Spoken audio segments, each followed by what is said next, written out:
Assalamualaikum. Halo sobat semua. Selamat datang di MSLB Channel. Pada kesempatan kali ini kita akan membahas lagi tentang Khalifah ataupun Imam Mahdi. Apakah Khalifah ataupun Imam Mahdi datang dari Indonesia atau dari Malaysia?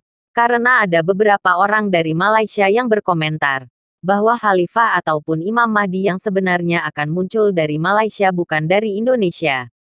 Di sini kita akan sama-sama melihat dari hadis-hadis yang menjelaskan tentang munculnya Al-Mahdi. Sebelum kita lanjut ke pembahasannya, jika sobat semua berkenan bantu channel ini dengan klik tombol subscribe, karena subscribe dari kalian sangat membantu channel ini. Terima kasih.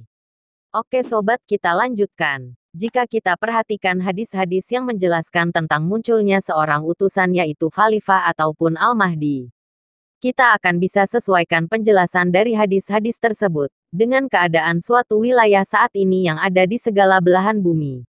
Dan kita akan bisa mengetahui dari penjelasan hadis-hadis ini, yang sebenarnya dari negara manakah Al-Mahdi akan muncul. Di sini saya tidak bermaksud untuk merendahkan atau menjelekkan siapapun. Dan saya tidak ada niat sedikit pun ingin membuat kedua negara ini saling membenci. Tetapi pada pembahasan ini saya hanya ingin meyakinkan yang sebenar-benarnya. Bahwa Khalifah ataupun Al-Mahdi akan muncul dan datang dari negara manakah sebenarnya.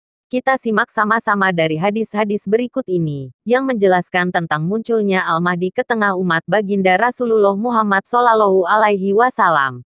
Dari hadis Rasulullah Shallallahu Alaihi Wasallam, aku kabarkan berita gembira mengenai Al-Mahdi, yang diutus Allah ke tengah umatku. Ketika banyak terjadi perselisihan antar manusia dan gempa-gempa, ia akan memenuhi bumi ini dengan keadilan dan kejujuran. Sebagaimana sebelumnya dipenuhi dengan kesewenang-wenangan dan kezaliman. Hadis riwayat Ahmad. Dari penjelasan hadis ini kita coba perhatikan, saat ini banyak terjadinya perselisihan dan gempa-gempa, banyak terjadi di negara Indonesia atau di negara Malaysia. Jika kita perhatikan di negara Indonesia saat ini, banyak sekali terjadi perselisihan di antara manusia-manusia, bahkan ada juga sebagian ulama-ulama yang saling berdebat tentang ilmu dan aliran yang dibawa olehnya. Di antara ulama-ulama tersebut ada yang saling menyinggung, dan semuanya selalu merasa benar. Dan selalu menyalahkan aliran ataupun golongan yang lain. Selalu cepat mencap sesat kepada golongan-golongan yang lain. Sehingga mereka selalu merasa benar dengan ilmu yang mereka bawa. Bahkan dari perselisihan-perselisihan itu bisa menimbulkan perang saudara. Dan kita perhatikan di wilayah Indonesia, dari dulu sampai saat ini banyak sekali terjadinya gempa-gempa. Negara Indonesia adalah negara yang rawan dari gempa-gempa. Jika kita perhatikan di negara Malaysia, tidak begitu ramai dan bahkan tidak ada perselisihan-perselisihan seperti yang terjadi di negara Indonesia saat ini.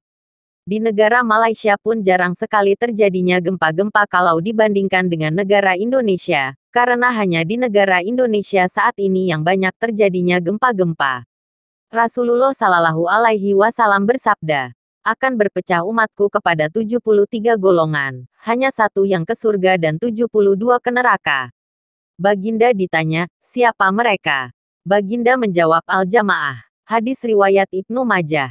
Di negara Indonesia dari dulu hingga sekarang banyak sekali golongan-golongan ataupun aliran-aliran. Banyak sekali golongan-golongan yang berpecah belah, dikarenakan keegoisan masing-masing pemimpinnya.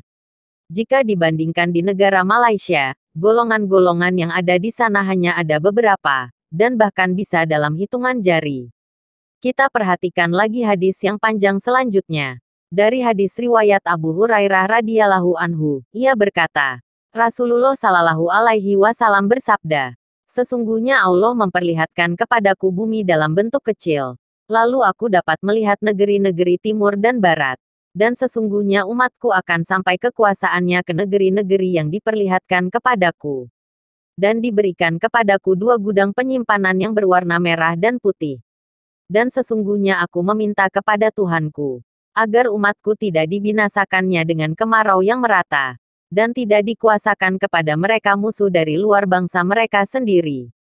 Lalu musuh itu menghancurkan kekuatan mereka. Dan sesungguhnya Tuhanku berfirman, hai Muhammad, sesungguhnya aku, apabila sudah mengambil keputusan, maka sesungguhnya itu tidak dapat ditolak. Dan sesungguhnya aku akan memberi untuk umatmu, bahwa aku tidak akan membinasakan mereka dengan kemarau yang merata, dan tidak akan menguasakan kepada mereka musuh luar bangsa.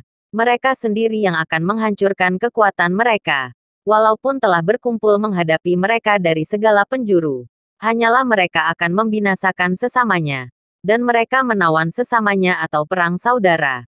Hadis riwayat Muslim nomor 2889. Dari hadis yang panjang tersebut sudah dijelaskan bahwa disebutkan dua gudang penyimpanan. Gudang yang dimaksudkan di situ adalah tempat atau wilayah munculnya seorang utusan. Dan disebutkan berwarna merah dan putih. Jika kita samakan warna merah dan putih, berarti persis dengan negara Indonesia yang benderanya dua jenis warna yaitu merah dan putih. Jika sebutan dua gudang penyimpanan yang berwarna merah dan putih, tidak persis dengan negara Malaysia, karena bendera Malaysia tidak hanya dua jenis warna merah dan putih tetapi ada juga warna yang lain. Bahkan lebih dari dua jenis warna. Jika kita samakan bunyi hadis tersebut lebih condong ke negara Indonesia. Kita simak lagi selanjutnya, dan tidak menguasakan kepada mereka musuh dari luar bangsa. Mereka sendiri yang akan menghancurkan kekuatan mereka. Walaupun telah berkumpul menghadapi mereka dari segala penjuru. Hanyalah mereka akan membinasakan sesamanya. Dan menawan sesamanya atau perang saudara. Jika kita perhatikan negara Indonesia. Dulu saat zaman penjajahan, banyak sekali negara-negara luar yang ingin masuk dan menguasai bangsa Indonesia. Walaupun dari beberapa negara telah mengepung dari berbagai arah tetap saja mereka tidak bisa menguasai bangsa Indonesia. Dan akhirnya tidak ada satupun dari negara-negara tersebut yang mampu menguasai bangsa Indonesia. Mereka sendiri yang akan menghancurkan kekuatan mereka. Hanya saja mereka membinasakan sesamanya dan mereka menawan sesamanya atau perang saudara.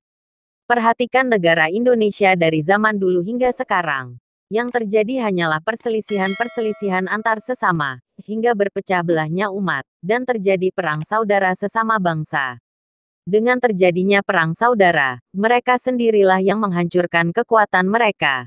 Karena terjadi hal-hal yang seperti inilah, Allah akan mengutus seorang khalifah yang sekarang ini diberi gelar Al-Mahdi. Untuk mempersatukan umat yang telah berpecah belah. Dan membawa kedamaian dan kejujuran ke tengah umat Rasulullah Muhammad Shallallahu Alaihi Wasallam. Jadi, bisa kita simpulkan bahwa kemunculan Al-Mahdi lebih condong ke negara Indonesia dibandingkan dari negara Malaysia. Karena kita tidak memilih munculnya khalifah ataupun Al-Mahdi itu dari keinginan kita sebagai manusia, tetapi kita bandingkan dengan penjelasan hadis-hadis tersebut. Dan saya ingatkan sekali lagi kepada sobat semua, bahwa saya di sini tidak bermaksud merendahkan siapapun dan tidak bermaksud menjelekkan siapapun. Karena di sini kita hanya membahas atau menyamakan penjelasan dari hadis-hadis tersebut. Kalau Al-Mahdi akan muncul dari negara manakah yang sebenarnya? Oke sobat semua, mungkin ini saja yang kita bahas. Jika ada salah-salah kata saya mohon maaf. Semoga informasi ini bermanfaat. Terima kasih. Wallahu a'lam bishawab. Wassalamualaikum warahmatullahi wabarakatuh. Salam MSLB Channel.